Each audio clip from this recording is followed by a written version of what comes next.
안녕하세요. 사연을 시작하기에 앞서 구독과 좋아요 부탁드려요. 감사합니다. 사연 시작해 볼게요. 처음 남편을 만났을 때 저는 그의 따뜻한 웃음에 반했습니다. 남들이 보기에는 평범한 웃음이었을지 모르지만 저에게는 남편의 그 웃음이 참 따뜻했거든요. 남편은 아버지와 단둘이 살았다고 하더라고요. 중학교 때 어머니가 돌아가셨다고 했죠. 그때 아버지가 정말 힘들어 하셨다고 합니다. 하지만 절대 남편 앞에서 울지 않으셨다고 해요. 밤마다 방에서 혼자 우시는 소리가 들렸다고 하더라고요. 결혼식 날 시아버님은 눈물을 흘리셨어요. 아들의 결혼식에서 흘리는 기쁨의 눈물 같았지만 그 눈물 속에는 아들을 홀로 키워낸 자부심과 함께 곁에서 이 순간을 함께 하지 못하는 아내에 대한 그리움도 담겨 있다는 것을요. 시아버님은 결혼식 날 제 손을 꼭 잡으시며 이제는 딸이라고 말씀하셨습니다.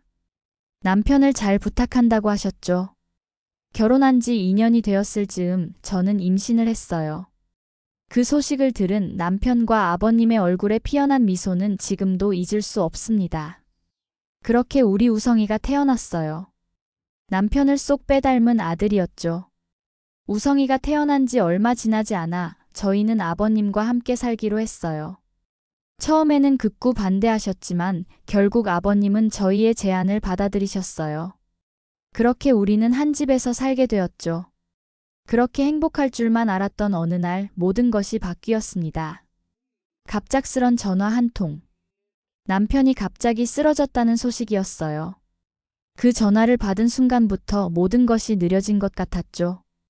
병원으로 달려가는 차 안에서 아버님의 손은 떨리고 있었고 저는 그저 멍하니 창밖만 바라보고 있었습니다. 하지만 우리가 도착했을 때는 이미 늦었더군요. 남편은 우리의 곁을 떠났어요. 아버님은 아들의 차가운 몸을 붙잡고 울부짖으셨습니다. 저는 그저 그 모습을 바라보며 눈물조차 흘리지 못했습니다. 너무도 갑작스러운 일이었고 그것이 현실이라는 것을 받아들일 수 없었어요. 그날 밤 우성이가 아빠의 영정사진을 보며 이제 다신 만질 수 없는 거냐고 묻는 말에 저는 그저 우성이를 안아줄 수밖에 없었어요. 이제 7살이 된 우성이에겐 너무도 가혹한 현실이었죠. 장례식은 흐릿한 꿈처럼 지나갔어요. 사람들이 오고 가고 위로의 말을 건네는데도 마치 다른 세계의 일처럼 느껴졌거든요. 아버님은 내내 울지 않으셨습니다. 대신 담담하게 사람들을 맞이하셨죠. 하지만 장례식이 끝나고 집으로 돌아왔을 때 아버님은 방문을 닫고 밤새도록 우셨어요. 저는 그 소리를 들으며 우성이를 안고 함께 울었습니다. 그렇게 2달이 지났어요. 어느 날 아버님이 조심스럽게 일자리를 구했다고 말씀하셨습니다. 저는 놀라서 아버님을 쳐다보았습니다. 아버님은 이미 은퇴하셨고 그동안 평생 일한 것으로 충분하다고 생각했습니다. 저는 그럴 필요 없다고 말씀드렸습니다. 제가 일하고 있으니까요. 하지만 아버님은 이렇게 집에만 있으면 미쳐버릴 것 같다고 하셨습니다. 남편 생각을 하면서 아무것도 안 하고 있을 수가 없다고 하셨죠. 아버님의 눈이 당장이라도 모든 걸 포기해버릴 것만 같았어요.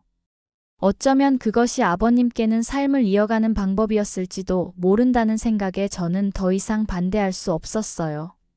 어떤 일자리냐고 묻자 경비원이라고 하시더라고요. 신축 오피스 건물에서 일하게 되었다고 했습니다. 그렇게 힘든 일은 아니라며 그저 사람들 출입 확인하고 건물 한 바퀴 돌아보는 정도라고 설명하셨어요.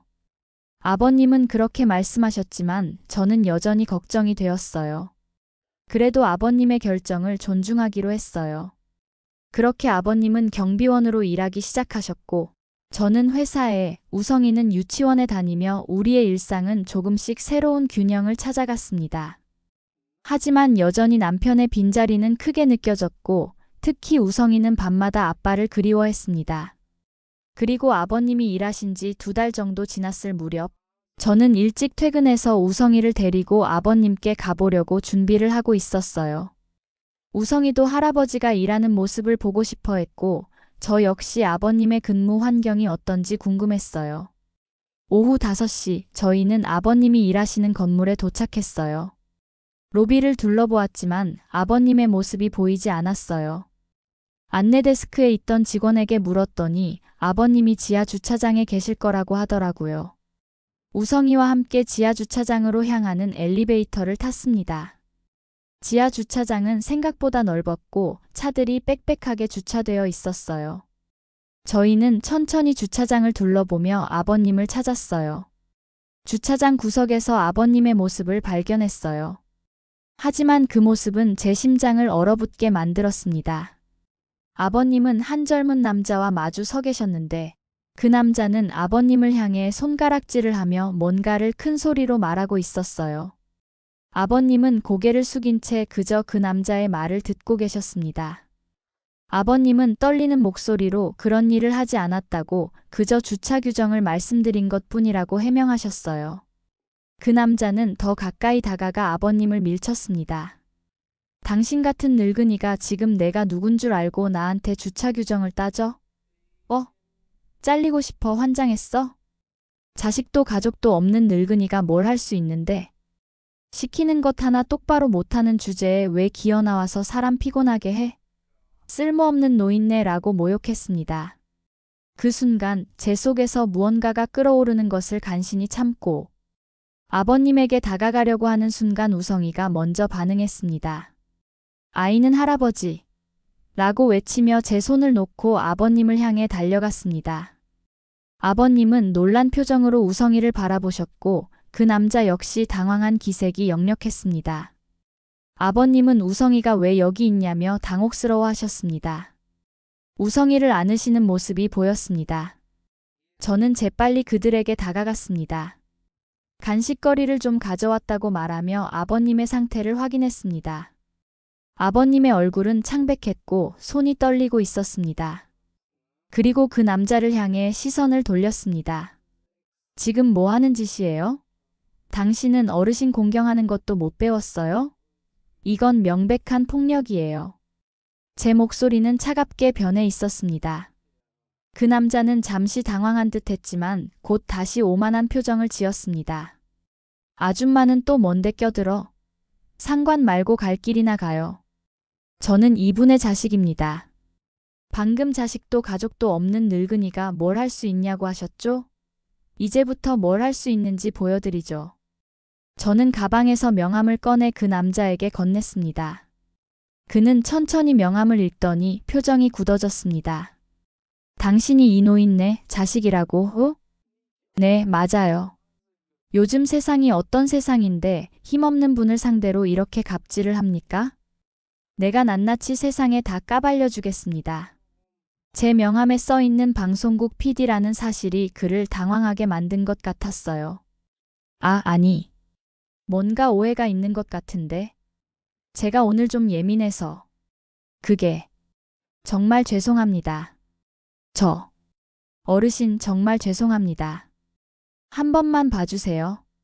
그리고는 도망치듯 그 자리를 떠났습니다. 그가 사라진 후 아버님은 한숨을 내쉬셨습니다. 미안하다며 이런 모습 보여드려서 면목이 없다고 하셨습니다. 저는 아버님이 왜 죄송해 하시는지 이해할 수 없었어요. 저런 사람이 잘못한 것이라고 말했습니다. 그날 저녁 저희는 아버님과 함께 식사를 하면서 저는 아버님께 당장 그만두시라고 했지만 아버님은 고개를 저으셨어요.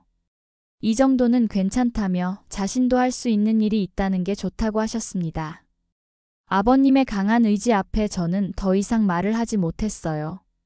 며칠 후 아버님이 퇴근하고 오셔서 조심스럽게 그 직원이 오늘 찾아왔다고 말씀하시더군요. 저는 또 무슨 일이 있었냐고 걱정했습니다. 하지만 아버님은 그게 아니라 그 직원이 바카스를 한 상자 사왔다고 하셨습니다. 그러면서 그날 일은 정말 죄송하니 따님한테 잘 좀 말해달라고 했다고 전해주셨습니다. 아버님은 웃으시며 내 딸인 줄 알았나 보다라며 뭐 며느리도 자식이지 하고 말씀하셨습니다. 아버님의 말씀에 저는 미소 지었어요. 맞아요. 저는 아버님의 자식이에요. 비록 피로 맺어진 관계는 아니지만 마음으로 이어진 가족이죠. 그날 이후 그 직원은 아버님한테 인사도 하고 더 이상 무례한 행동은 하지 않는다고 합니다. 가끔 커피도 챙겨주고요. 아마도 제가 방송국 PD라는 사실이 그를 긴장하게 만들었겠지만 그것보다는 자신의 행동이 얼마나 부끄러운 것이었는지를 깨달았길 바랍니다. 남편이 떠난 지 벌써 1년이 지났습니다. 아직도 그의 빈자리는 크게 느껴지지만 우리는 조금씩 일상을 되찾아가고 있습니다. 우성이는 이제 초등학교에 입학했고 아버님은 여전히 경비원으로 일하고 계십니다. 비록 우리 가족에게는 큰 상처가 있지만 그 상처를 함께 치유해 나가는 과정에서 우리는 더 성장한 것 같습니다. 어느 날 아침 식탁에 앉아 우성이의 학교 준비를 도와주고 있을 때 아버님이 문득 아범이 많이 생각난다고 말씀하셨어요. 저는 고개를 들어 아버님을 바라보았습니다. 아버님의 눈에는 슬픔이 가득했지만 그 안에는 따뜻함도 함께 있었습니다. 아범이 살아있었다면 얼마나 좋았을까? 우성이가 학교 가는 모습을 보면서 얼마나 좋아했을까? 하고 말씀하시는 아버님의 목소리가 떨렸어요. 저도 남편이 떠올라 가슴이 아팠습니다. 그때 우성이가 말하더군요. 아빠는 지금 하늘에서 우리를 보고 있다고요. 선생님이 그러셨대요. 돌아가신 분들은 우리를 항상 지켜보고 계신다고요. 우성이의 말에 아버님과 저는 서로를 바라보며 미소 지었습니다. 그렇습니다. 남편은 지금도 우리를 지켜보고 있을 것입니다. 그리고 우리가 이렇게 서로를 의지하며 살아가는 모습을 보며 안심하고 있을 것입니다. 그럼 우리 오늘도 아빠가 보고 있다고 생각하고 힘내자. 우성아, 학교 가서 친구들이랑 사이좋게 지내고. 저는 우성이의 머리를 쓰다듬으며 말했습니다. 우성이는 힘차게 고개를 끄덕였습니다. 네, 저 이제 학교 다녀올게요. 할아버지도 일 잘하세요. 우성이는 아버님께 달려가 안기며 인사했습니다. 아버님은 우성이를 꼭 안아주셨습니다. 그래, 우리 손자 오늘도 멋지게 보내고 와. 우성이를 배웅하고 나서 저는 아버님과 함께 식탁을 정리했습니다. 조용한 침묵 속에서 아버님이 말씀하셨습니다. 고맙다, 애미야. 네. 무슨 말씀이세요? 그냥. 지금 나는 너랑 우성이가 있어서 그 힘으로 살아가고 있어. 아버님의 말씀에 제 눈에 눈물이 고였습니다. 아버님. 제가 고마워해야죠. 아버님이 계셔서 저와 우성이가 이렇게 버틸 수 있었어요. 우리는 서로를 바라보며 미소 지었습니다. 그 미소 속에는 슬픔도 있었지만 그보다 더 큰 사랑과 감사함이 담겨 있었습니다. 자, 이제 출근할 시간이네. 오늘도 힘내자. 아버님은 경비원 모자를 쓰시며 말씀하셨습니다. 저 역시 출근 준비를 하며 고개를 끄덕였습니다.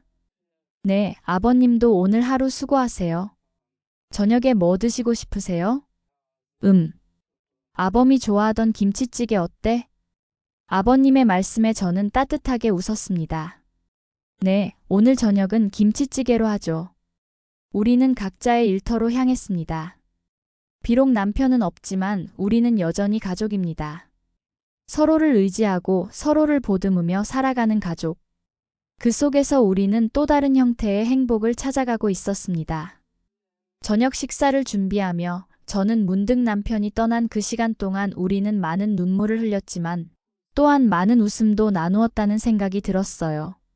아픔은 여전히 있지만 우리는 그 아픔과 함께 살아가는 법을 배웠으니까요. 식탁에 앉아 저녁을 먹으며 저는 이 가족에게 감사함을 느꼈습니다. 비록 온전한 가족의 모습은 아니지만 우리는 서로를 사랑하고 의지하며 살아가고 있었습니다. 그리고 그것이야말로 진정한 가족의 의미가 아닐까요? 우성이는 김치찌개가 정말 맛있다며 기뻐했고 아버님도 우리 며느리가 만든 김치찌개는 정말 맛있다며 고개를 끄덕이셨습니다. 저는 그들의 칭찬에 미소 지었습니다. 아버님은 잠시 생각에 잠기신 듯 하다가 말씀하셨습니다. 오늘 회사에서 문득 그 직원이 어르신은 어떻게 그렇게 항상 웃으면서 일하실 수 있냐고 물었다고 합니다. 아버님은 내게는 자랑스러운 가족이 있으니까라고 대답하셨다고 하시더군요. 아버님의 말씀에 제 가슴이 따뜻해졌습니다. 저는 아버님을 바라보며 감사의 마음을 표했습니다. 아버님은 저와 우성이가 있어서 자신이 이렇게 다시 일어설 수 있었다고 말씀하셨습니다. 아들이 떠난 후에 모든 걸 포기하고 싶었지만 저희를 보면서 다시 살아갈 용기를 얻었다고 하셨습니다. 저도 진심을 담아 말했습니다. 저도 마찬가지라고 아버님이 계셔서 제가 버틸 수 있었고 우성이에게도 아버님은 정말 소중한 존재라고 말씀드렸습니다. 우리는 서로를 바라보며 미소 지었습니다. 그 미소 속에는 많은 이야기가 담겨 있었습니다. 슬픔과 아픔, 하지만 그보다 더 크게 느껴지는 사랑과 희망. 밤하늘의 별이 빛나는 것처럼 우리의 마음속에도 작은 별들이 빛나기 시작했습니다. 그 별빛은 어둠 속에서도 우리에게 길을 비춰주고 있었습니다. 남편은 떠났지만 그의 자리는 여전히 우리 마음속에 있었습니다. 그리고 우리는 그의 몫까지 더 행복하게, 더 의미 있게 살아가기 위해 노력하고 있었습니다. 이제 우리는 알고 있습니다. 가족이란 꼭 혈연으로만 맺어지는 것이 아니라는 것을. 마음과 마음으로 이어진 인연, 그것이 바로 진정한 가족이라는 것을. 시아버님은 우성이에게는 할아버지이고 저에게는 아버지입니다. 우리는 함께 웃고 함께 울며 서로를 의지하는 가족입니다. 그리고 이 가족의 끈은 어떤 상황에서도 끊어지지 않을 것입니다. 제 긴 이야기를 끝까지 들어주셔서 감사합니다. 구독과 좋아요, 알림 설정까지 잊지 마세요.